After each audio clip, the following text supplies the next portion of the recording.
सभी भक्तों को कार्तिक कृष्ण रमा एकादशी व्रत की ढेर सारी शुभकामनाएं।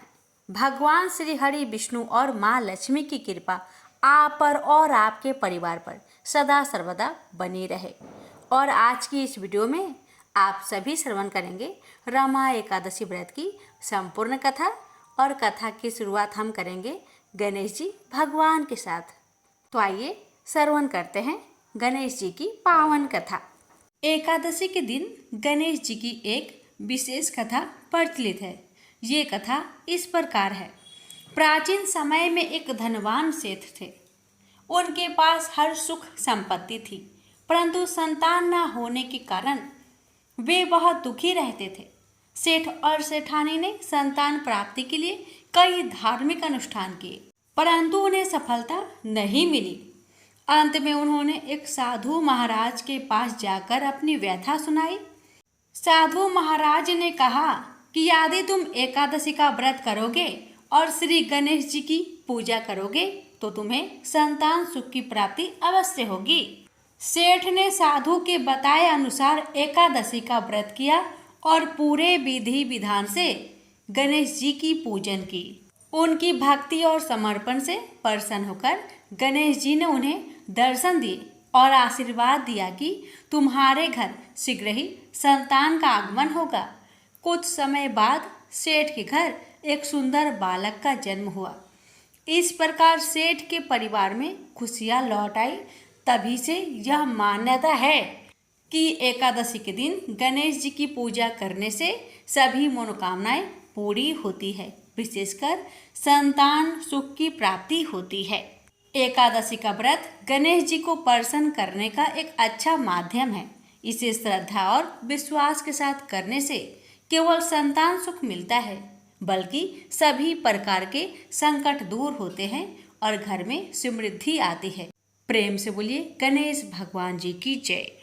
कार्तिक मास के कृष्णा पक्ष की रमा एकादशी व्रत कथा। दीपावली की 4 दिन पूर्व पड़ने वाली कार्तिक मास के कृष्णा पक्ष की इस एकादशी को लक्ष्मी जी के नाम पर रमा एकादशी कहा जाता है। इस दिन भगवान विष्णु के पूर्ण अवतार कृष्ण जी के केशव रूप की पूजा आराधना की जाती है। इस एकादशी का व्रत करने से जीवन में वैभव और अंत में मोक्ष की प्राप्ति होती है। धर्मराज युधिष्ठिर बोले कि हे भगवान, अब आप मुझे कार्तिक मास की कृष्णा पक्ष की एकादशी की कथा सुनाइए। इस एकादशी का नाम क्या है तथा इससे कौन सा फल मिलता है, सो सब विस्तार पूर्वक कहिए। श्री कृष्ण भगवान बोले कि हे राजन, कार्तिक मास की कृष्णा पक्ष की एकादशी का नाम रमा है। इसके व्रत से समस्त पाप नष्ट हो जाते हैं। इसकी कथा इस प्रकार है। प्राचीन काल में मुकुचुंद नाम का एक राजा राज्य करता था। उसके इंद्र, वरुण, कुबेर, विभीषण आदि मित्र थे। वह सत्यवादी तथा विष्णु भक्त था। उसका राज्य बिल्कुल निष्कंटक था। उसके एक उत्तम चंद्रभागा नामक लड़की उत्पन्न हुई। उसने उस लड़की का विवाह राजा चंद्रसेन के पुत्र शाभन के साथ किया। एक समय जबकि वह अपनी ससुराल में थी, एक एकादशी पड़ी। चंद्रभागा सोचने लगी कि अब एकादशी समीप ही आई है, परंतु मेरा पति अत्यंत कमजोर है, इसलिए यह व्रत नहीं कर सकता। परंतु मेरे पिता की कठिन आज्ञा है। जब 10वीं आई तब राज्य में ढिंढोरा पिटा गया। उसको सुनकर शोभन अपनी पत्नी के साथ गया और बोला कि हे प्रिय, तुम मुझे कुछ उपाय बतलाओ, क्योंकि मैं व्रत करूंगा तो मैं अवश्य ही मर जाऊंगा। इस पर चंद्रभागा बोली, हे प्राणनाथ, मेरे पिताजी के राज्य में एकादशी के दिन कोई भी भोजन नहीं कर सकता है। यहाँ तक कि हाथी, घोड़ा, ऊंट, पशु आदि भी तृण, अन्न, जल आदि ग्रहण नहीं करते। फिर यहाँ मनुष्य कैसे भोजन कर सकते हैं? यदि आप भोजन करना चाहते हैं तो दूसरे स्थान को चले जाइए। क्योंकि यदि आप इसी स्थान पर रहोगे तो आपको व्रत अवश्य ही करना पड़ेगा। उस पर शोभन बोला कि हे प्रिय, तुम्हारा कहना बिल्कुल सत्य है। मैं इस व्रत को अवश्य ही करूँगा। मेरे भाग्य में जो लिखा है वह होगा ही। ऐसा विचार करके उसने एकादशी का व्रत किया और वह भूख और प्यास से अत्यंत पीड़ित होने लगा। सूर्य भगवान भी अस्त हो गए और जागरण के लिए रात्रि हुई। वही रात्रि शोभन को दुख देने वाली थी। दूसरे दिन प्रातः से प्रथम ही शोभन चल बसा। राजा ने उसके मृतक शरीर को दहन करा दिया। चंद्रभागा अपने पति की आज्ञा अनुसार दहन ना हुई, परंतु पिता के घर में रहना उत्तम समझा। रामा एकादशी के प्रभाव से शोभन को मंद्राचल पर्वत पर धन्य धान्य से युक्त तथा शत्रु रहित एक उत्तम नगर प्राप्त हुआ। उसके महल में रत्न तथा स्वर्ण के खंभे लगे हुए थे। वहां पर वह स्वर्ण तथा मणियों के सिंहासन पर सुंदर वस्त्र तथा आभूषण से युक्त बैठा हुआ था। आभूषणों से युक्त गंधर्व तथा अप्सरा इसकी स्तुति कर रहे थे। उस समय राजा शोभन दूसरा इंद्र प्रतीत हो रहा था। एक समय मुकुचुंद नगर में रहने वाले एक सोम शर्मा नाम का ब्राह्मण तीर्थ यात्रा के लिए निकला। उसने घूमते घूमते उसको देखा। वह ब्राह्मण उसको अपने राजा का जमाई जानकर उसके निकट गया। राजा शोभन ब्राह्मण को देख आसन से उठ खड़ा हुआ और अपने ससुर तथा स्त्री चंद्रभागा की कुशलता को पूछने लगा। सोम शर्मा ब्राह्मण बोला कि हे राजन, हमारे राजा कुशल है तथा आपकी पत्नी चंद्रभागा भी कुशल है। अब आप अपना वृत्तांत बतलाइए।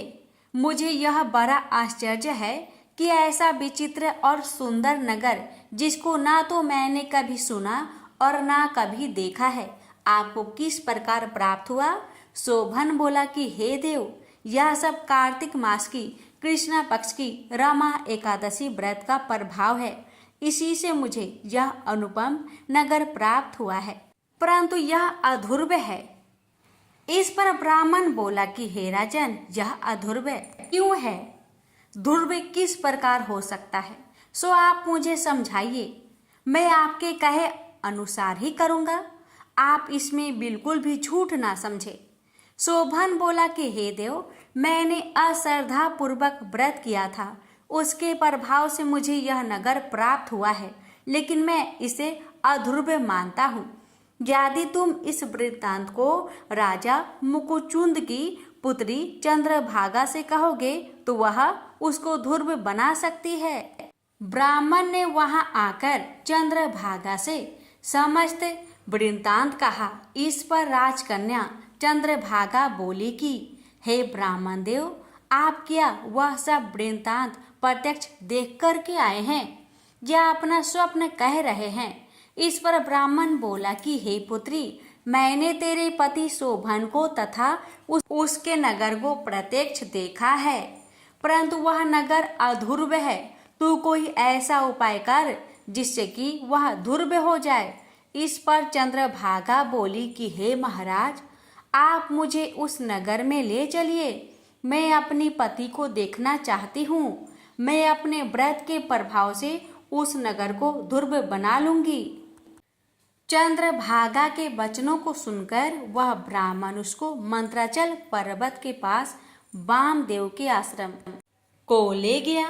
वामदेव ने उसकी कथा को सुनकर चंद्रभागा को मंत्रों से अभिषेक किया। चंद्रभागा मंत्रों तथा व्रत के प्रभाव से दिव्य देह धारण करके पति के पास चली गई। शोभन ने अपनी स्त्री चंद्रभागा को देखकर प्रसन्नता पूर्वक उसे वाम अंग में बैठाया। चंद्रभागा बोली कि हे प्राणनाथ, अब आप मेरे पुण्य को सुनिए। जब मैं अपने पिता के गृह में 8 वर्ष की थी, तब ही से मैं स्वविधि एकादशी का व्रत करने लगी हूँ। उन्हीं व्रतों के प्रभाव से आपका यह नगर ध्रुव हो जाएगा और समस्त कर्मों से युक्त होकर प्रलय के अंत तक रहेगा। चंद्रभागा दिव्य रूप धारण करके तथा दिव्य वस्त्र अलंकारों से सजकर अपने पति के साथ आनंद पूर्वक रहने लगी और शोभन उसके साथ आनंद पूर्वक रहने लगा। हे राजन, यह मैंने रमा एकादशी का महात्म्य कहा है। जो मनुष्य रमा एकादशी के व्रत को करते हैं उनके समस्त ब्रह्म हत्या आदि के सब पाप नष्ट हो जाते हैं।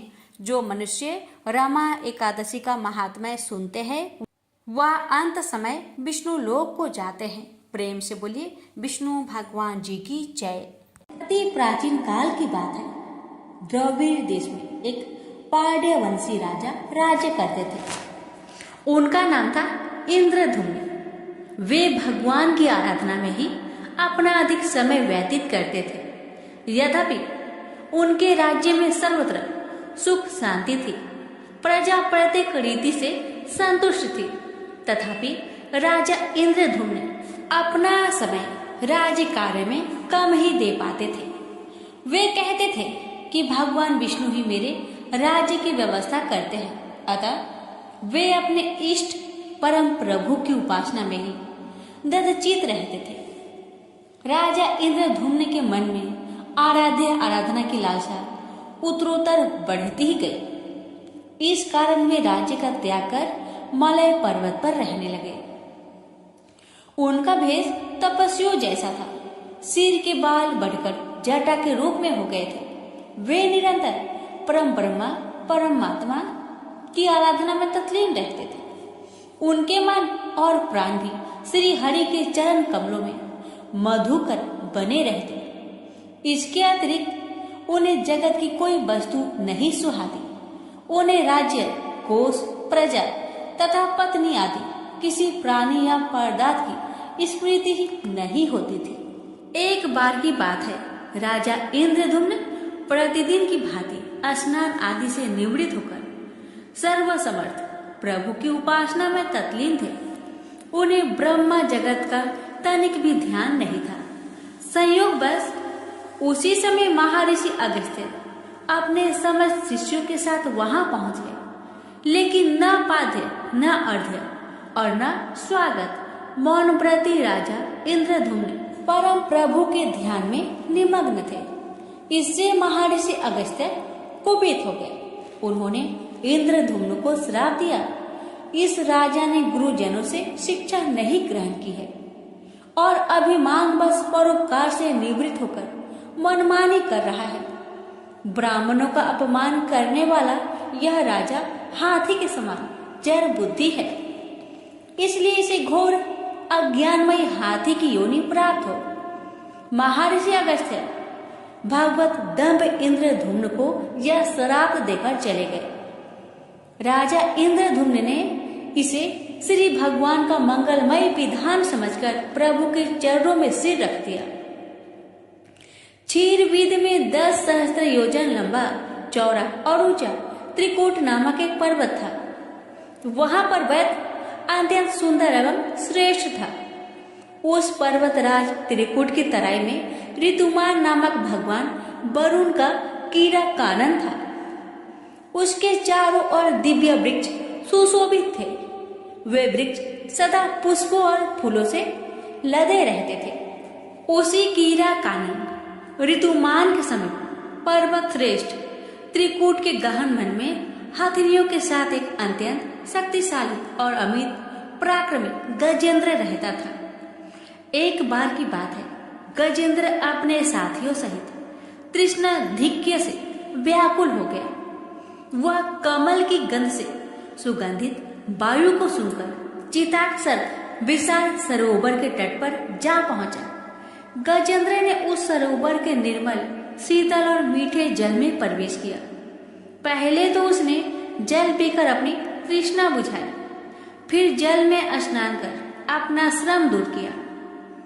तत्पश्चात उसने जल क्रीड़ा आरंभ कर दी। वह अपनी सूर में जल भरकर उसकी फुहारे से हाथनियों को स्नान कराने लगा। तभी अचानक गजेंद्र ने सूर उठाकर चित्कार की। पता नहीं किधर से एक मगर ने आकर उसका पैर पकड़ लिया था। गजेंद्र ने अपना पैर छुड़ाने के लिए पूरी शक्ति लगाई, परंतु उसका बस नहीं चला, पैर नहीं छूटा। अपने स्वामी गजेंद्र को ग्रहग्रस्त देखकर हथिनियां, कला और अन्य गज अत्यंत व्याकुल हो गए। वे सूर उठाकर चिघाड़ने और गजेंद्र को बचाने के लिए सरोवर के भीतर बाहर दौड़ने लगे। उन्होंने पूरी चेष्टा की, लेकिन सफल नहीं हुए। वस्तुतः महर्षि अगस्त्य के श्राप से राजा इंद्रधुम्न ही गजेंद्र हो गए थे और गंधर्व श्रेष्ठ हुहु महर्षि देवल के श्राप से ग्राह हो गए थे। वे भी अत्यंत पराक्रमी थे। संघर्ष चलता रहा। गजेंद्र स्वयं को बाहर खींचता और ग्राह गजेंद्र को भीतर खींच ले जाता। सरोवर का निर्मल जल गंदला हो गया था। कमल दल छत बिछत हो गए। जल जंतु व्याकुल हो उठे। गजेंद्र और ग्राह का संघर्ष 1 सहस्त्र वर्ष तक चलता रहा। दोनों जीवित रहे। यह दृश्य देखकर देवगण चकित हो गए।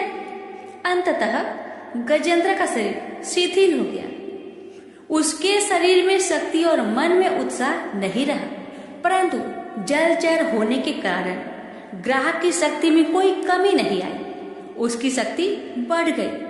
वह नवीन उत्साह से अधिक शक्ति लगाकर गजेंद्र को खींचने लगा। असमर्थ गजेंद्र के प्राण संकट में पड़ गए।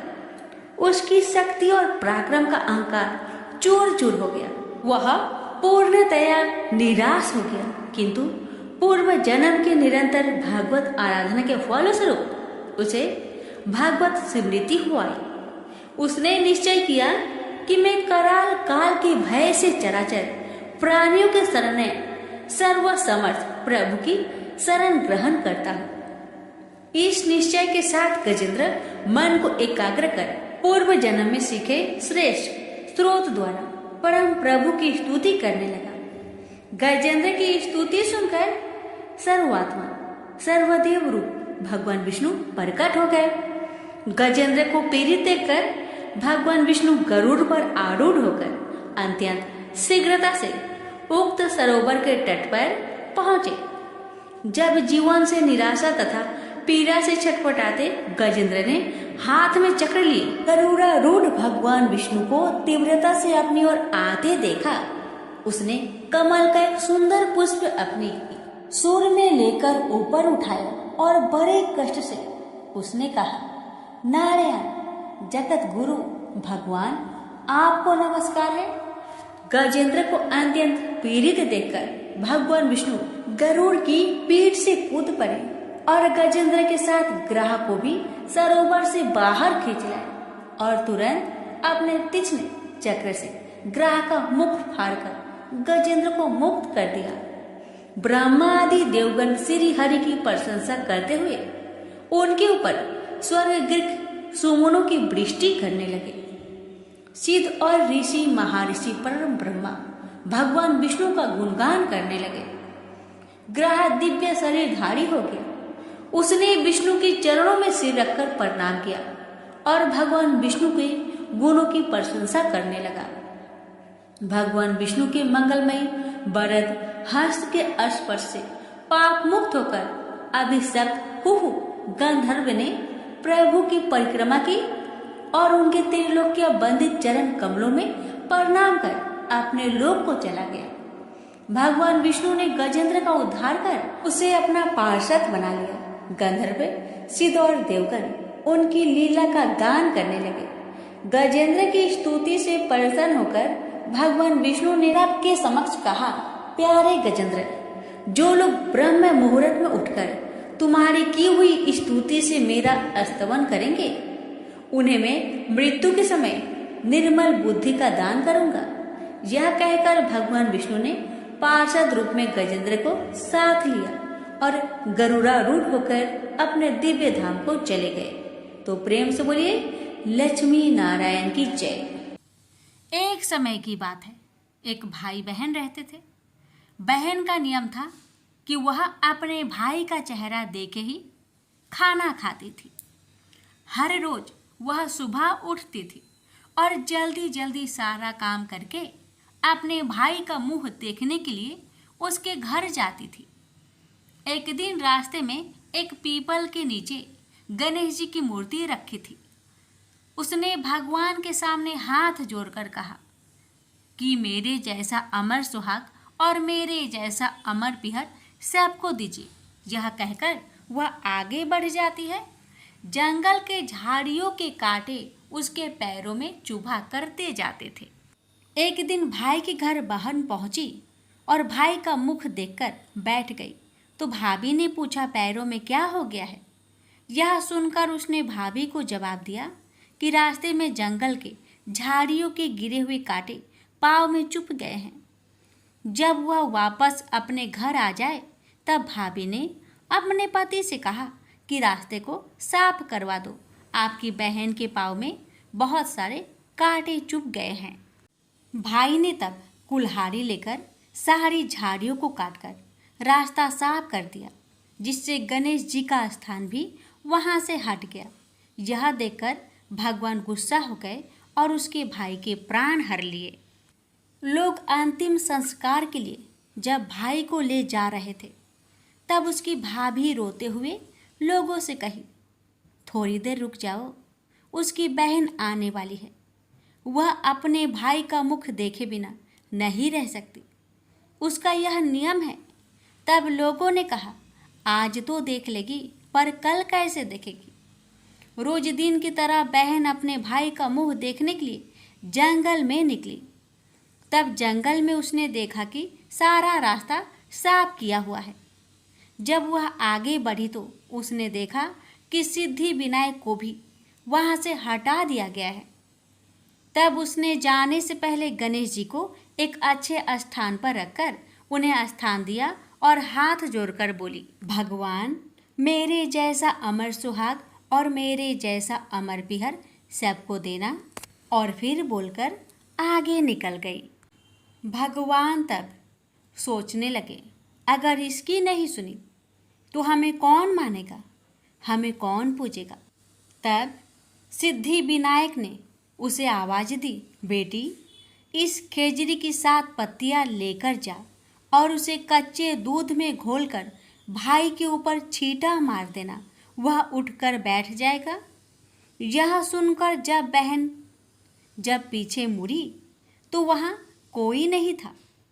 फिर वह यह सोचने लगी कि ठीक है, जैसा सुना वैसा कर लेती हूँ। फिर वह 7 खेजड़ी की पत्तियाँ लेकर अपने भाई के घर पहुँची। उसने देखा वहाँ कई लोग बैठे हुए हैं। भाभी बैठी रो रही है और भाई की लाश रखी है। तब उसने उस 7 पत्तियों को बताए हुए नियम के तहत भाई के ऊपर इस्तेमाल किया। तब भाई उठकर बैठ गया। भाई बोला बहन से, बोला मुझे बहुत ही गहरी नींद आ गई थी। तब बहन बोली, यह नींद किसी दुश्मन को भी ना आए। और उसने सारी बात अपने भाई को बता दी। तो मान्यता के अनुसार ये है गणेश जी की चमत्कारी कथा। प्रेम से बोलिए गणेश भगवान जी की जय हो। ओम जय एकादशी, जय एकादशी, जय एकादशी माता। विष्णु पूजा व्रत को धारण कर शक्ति मुक्ति पाता। ओम जय एकादशी माता, तेरे नाम गिनाऊं देवी भक्ति प्रदान करने। गण गौरव की देनी माता शास्त्रों में बरनी। ओम जय एकादशी माता, मार्गशीर्ष के कृष्णा पक्ष की उत्पन्न विश्वातारिणी जन्मी। शुक्ल पक्ष में हुई मोक्षदा मुक्तिदाता बनाई। ओम जय एकादशी माता, पौष के कृष्णा पक्ष की सफला नामक है। शुक्ल पक्ष में होए पुत्र दा आनंद अधिक रहे। ओम जय एकादशी माता, नाम सटटिला माघ मास में कृष्ण पक्ष आवे। शुक्ल पक्ष में जया कहावे, विजय सदा पावे। ओम जय एकादशी माता, विजया फाल्गुन कृष्ण पक्ष में शुक्ल आमल की, पाप मोचनी कृष्ण पक्ष में चैत्र महाबली की। ओम जय एकादशी माता। चैत्र शुक्ल में नाम कामदा धन देने वाली, नाम बरूथनी कृष्णा पक्ष में वैशाख महावाली। ओम जय एकादशी माता। शुक्ल पक्ष में होई मोहिनी अपरा ज्येष्ठ कृष्ण पक्षी, नाम निर्जला सब सुख करने कृष्ण पक्ष रखी। ओम जय एकादशी माता। योगिनी नाम आषाढ़ में जानो कृष्ण पक्ष करनी, देव सैनी नाम कहायो शुक्ल पक्ष धरनी। ओम जय एकादशी माता। कामिका श्रावण मास में आवे कृष्ण पक्ष कहिए, श्रावण शुक्ल होए पवित्र आनंद से रहिए। सावन शुक्ल होए पवित्र आनंद से रहिए। ओम जय एकादशी माता। जा भाद्रपदे कृष्ण पक्ष की परिवर्तनी शुक्ला, इंद्रा आश्विन कृष्ण पक्ष में व्रत से भाव सागर निकला। ओम जय एकादशी माता। पापंकुशा है शुक्ला पक्ष में आप हरण हारी, रमा मास कार्तिक में आवे सुखदायक भारी। ओम जय एकादशी माता। देवोत्थानी शुक्ला पक्ष की दुख ना सके मैया, देवोत्थानी शुक्ला पक्ष की दुख ना सके मैया। पावन मास में करूँ विनती पार करो नैया, पावन मास में करूँ विनती पार करो नैया। ओम जय एकादशी माता। परमा कृष्ण पक्ष में होती जन मंगल करनी, परमा कृष्ण पक्ष में होती जन मंगल करनी। शुक्ल मास में होए पद्मिनी दुख दरिद्र हरनी, शुक्ल मास में होए पद्मिनी दुख दरिद्र हरनी। ओम जय एकादशी माता।